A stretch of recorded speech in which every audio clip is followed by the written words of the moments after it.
እንኳን ደህና መጣችሁ ወደ መጀመሪያው የዩቲዩብ ቪዲዮ። ብዙውን ጊዜ ብዙ ሰዎች ህልማችንን እንከተል ይመጣሉ። ነገሩ በራሱ ደምቃል። ነገር ግን አንድ ትክክለኛ ጥያቄ ይቀራል። ህልሙ ያንተ ነው ወይስ በማህበረሰብ፣ በቤተሰብ እንዲሁም ደግሞ በሶሻል ሚዲያ ተጽዕኖ አንተ የኔ ናቸው ብለህ እንድታምን ተደርጋል? ዛሬ በዚህ ቪዲዮ ከሙያና ከንግድ ህይወት አንጻር ይህንን በጥልቅ የመለየት ሂደትን አሳያለሁ። በዚህ ወደምትፈልገው እንዲሁም ደግሞ ወደምትጓጓለት የህይወት አቅጣጫ እንድትቀይር ያግዝሃል ማለት ነው። ቻናሌን ሰብስክራይብ በማድረግ ቤተሰብ የሆኑ እንዲሁም ደግሞ በቀጣይ የምለቃቸው ቪዲዮዎች ቶሎ ቶሎ እንዲደርሳችሁ የደወል ምልክቱን መጫን አትርሱ። ከልጅነታችን ጀምሮ ሁላችንም ያደግንበት ህልም አለ። ለምሳሌ እኔ ልጅ ትዝ ይለኛል፣ አስተማሪዎች ጠይቀኝ ምን ነው የምትፈልገው ሲባል ኤሌክትሪካል ኢንጂነር አልነበር ማለት ነው። ነገር ግን እያደጉ ስመጣ ነገሮች ሁላ እየተቀየሩ መጡ። በኋላ ላይ አሁን ላይ ለምንድን ነው በፊት ላይ ህልሜ የተቀየረው? አሁን ላይ የማሳድገው ህልም ሌላ ነው፣ የምኖረው ህልም ሌላ ነው። ከዚህ በልጅነት ግን የነበረኝ ህልም ሌላ ነው። እና እንደው ምክንያቱ ብዬ ስጠይቅ በልጅነቴ ኢንጂነር ትልቅ ነበረ። ለምሳሌ ለአስተማሪዎች እኔ ኢኮኖሚስት ሆናለሁ ከማለት ይልቅ እኔ ዶክተር ሆናለሁ፣ እኔ ኢንጂነር ሆናለሁ፣ እኔ ፓይለት ሆናለሁ ማለት በአስተማሪዎች ፊት የሚያስገኝልን ትልቅ ዋጋ ነበረ። ዶክተር ነው ቦቴ ሳይሆን ሰዎች የሚቀበሉበት መንገድ፣ የሚረዱበት መንገድ ለነገሩ ፍላጎት የሚኖረኝ አድርጓል። በእውነት ግን ያ ህልም የኔ አልነበረም። አሁን ላይ ደግሞ በጣም ዶሚነንት እየሆነ በመጣው በሶሻል ሚዲያ ተጽዕኖ ስላልወደቀ ማንም የለም። ብዙ ነገር እናያለን። ካለፈው ጀኔሬሽንም ደግሞ የእኛን ጀኔሬሽን ስንመለከት በኢንፎርሜሽን ረገድ የምትፈልገውን በቅጽበት የማግኘት ሁኔታዎች በጣም የተመቻቹ ናቸው። ነገር ግን በዚህ በምንኖሩበት ዓለም ሰዎች ምን እንደሚፈልጉ እንኳን ማወቅ ተቸግረዋል። በዚህ ቪዲዮ ማሳየ በትክክል የምትፈልገውን ነገር እንዴት ማወቅ ትችላለህ የሚለውን አሳያለሁ ማለት ነው። ስለዚህ አብረን ቆይ።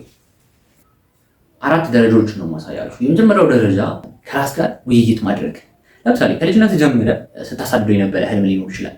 አለቅ ዶክተር ሊሆን ይችላል፣ ኢንጂነር ሊሆን ይችላል። ስለዛ ሙያ ስታስብ ለምሳሌ ከእንቅልፍ ተነስተህ መጀመሪያ ላይ ስለ ስራ ስታስብ ምን አይነት ሀሳብ ነው ይመጣል? ሀሳቡ የሚያስደስትህ ነው ወይስ ደግሞ ዛሬም ስራ ሊገባ ነው? ስለዛ ስራ ስታስብ የሚሰማ ጫና ነው ወይስ ደስታ ነው የሚሰጥህ? የመጀመሪያው በለየት ሂደት ከራስ ጋር ውይይት ስታደርግ ይህን ጥያቄ መጠየቅ አለብህ። ሁለተኛው ደግሞ በእውነት አንተ እየሰራኸው ባለው ነገር ቢሳካልህ ማነው ደስተኛ የሚሆነው? ቤተሰብ ነው? ማህበረሰቡ ነው? ወይስ ሶሻል ሚዲያ ላይ አሳይተህ ሰዎች የሚሰጡ ሪአክሽን ነው? የትኛው ነው የሚለውን አጣርተህ ይህንን የመጀመሪያ ስቴፕ ስትራመድ ህልምን የመለየት ጉዞ ጀመርክ ማለት ነው። በሁለተኛው ላይ ሀርት ማፕ ይባላል፣ ወይም ደግሞ የልብህን ካርታ መፈለግ ማለት ነው። ለእኔ በጣም ቀላል ብዬ ከማስባቸው ነገሮች መካከል አንዱ ነው። ስለዚህ በቀጥታ ማድረግ የሚጠበቅብህ ነጭ ወረቀት አውጥተህ በሁለት ረድፍ ትከፍለውና በአንደኛው ረድፍ ሰዎች እንዲፈልጉት፣ ሰዎች እንድትሆኑ የሚፈልጉት፣ በሁለተኛው ረድፍ ደግሞ አንተ መሆን የምትፈልገውን ትጽፋለህ። ለምሳሌ ሰዎች ዶክተር ሊሆን ይችላል፣ ፓይለት ሊሆን ይችላል፣ ኢንጂነር ሊሆን ይችላል እንድትሆኑ የሚፈልጉት። አንተ መሆን የምትፈልገው ደግሞ ምናልባት የንግድ ሰው መሆን ይችላል፣ ቢዝነስማን ሊሆን ይችላል፣ ኢንተርፕረነር ሊሆን ይችላል፣ አካውንታንት፣ ዋቴቨር ከቢዝነሱ የተገናኘ ነገር ሊኖር ይችላል። ስለዚህ ቢዝነሶች የምትሰራቸው ስራዎች በሙሉ መመርኮዝ ያለባቸው አንተ በምትፈልገው መንገድ ሲሆን ህይወት ምልኡነት ያለው ትርጉም የሚሰጥ ይሆናል ማለት ነው።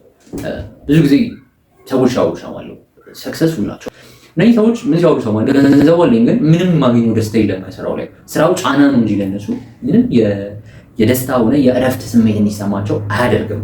ስለዚህ ባለህበትም እያሳደድከው ባለው ህልም ላይ ምናልባት የአንተ ሳይሆን ቀርቶ ቢሳካልህ እንኳን ከዛ ስራ ምልኡነት ስሜት እንዲሁም ደግሞ አልቲሜት የሆነ ሰክሰስ ታገኛለህ ብዬ አላስብም። ሁለት ረድፍ ከፍለህ የኔ ብለህ ያሰብካቸው አንተ ትክክለኛ ህልምህ እነሱ ናቸው።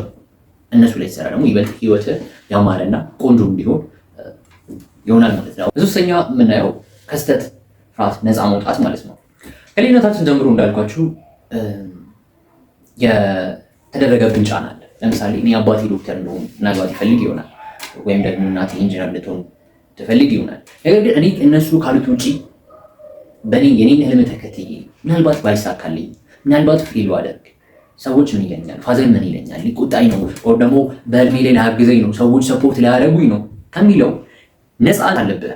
ከዛ ውስጥ ለመውጣት ደግሞ አንደኛው ህልምን መለየት ነው።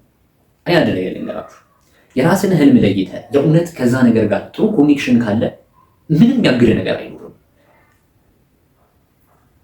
ቻሌንጅ እንኳን ትምህርት ነው፣ ውድቀት ትምህርት ነው፣ ስህተት ትምህርት ነው።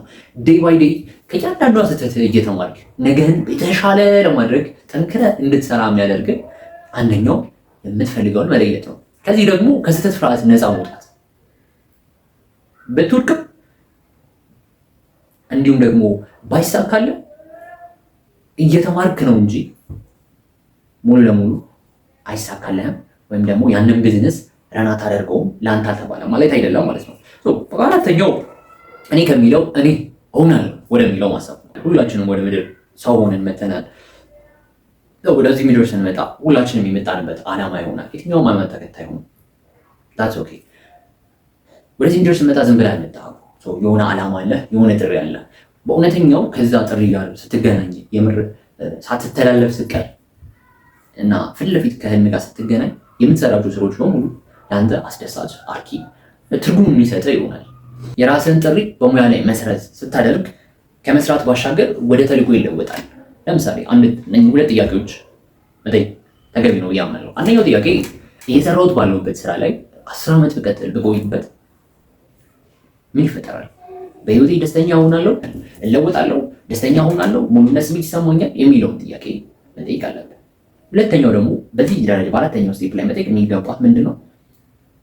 እስኪ በነፃ ይሄ ስራ የምሰራው ስራ ገንዘብ እንኳን ባይከፈለኝ በነፃ የማገልገል ፍቃዱ አለ ወይ? እነኚህ ጥያቄዎች እነኚህ አራቱ ደረጃዎች ተከትለ መልሱን ካገኘው እንኳን ደስ አለህ፣ ህልምህን አግኝተሃል ማለት ነው። የትኛውም ቢዝነስ ላይ ትልልቅ ቢዝነስ ኦነሮችን የምትመለከት ትልልቅ ቢዝነስ ላይ ራን የሚያደርጉ ሰዎች ብናቸው ኦተንቲክ ፎሎ ዜር ድሪምስ፣ ህልማቸውን ነው እየተከተሉ ያሉት፣ እየኖሩ ያሉት ድሪማቸውን ነው which is የራሳቸውን ድሪም። ከነሱ መካከል አንዱ መሆን ከፈለግ አንተም የራስን ህልም ባሳየው በአራቱ ደረጃዎች ለይተህ መከተል ትችላለህ። የቪዲዮ ከተመቸ ቻናሌን ሰብስክራይብ በማድረግ ቤተሰብ ይሁኑ። እንዲሁም ደግሞ በቀጣይ መለቃቸው ቪዲዮዎች እንዲደርሳችሁ ምልክቷን ይጫኑ።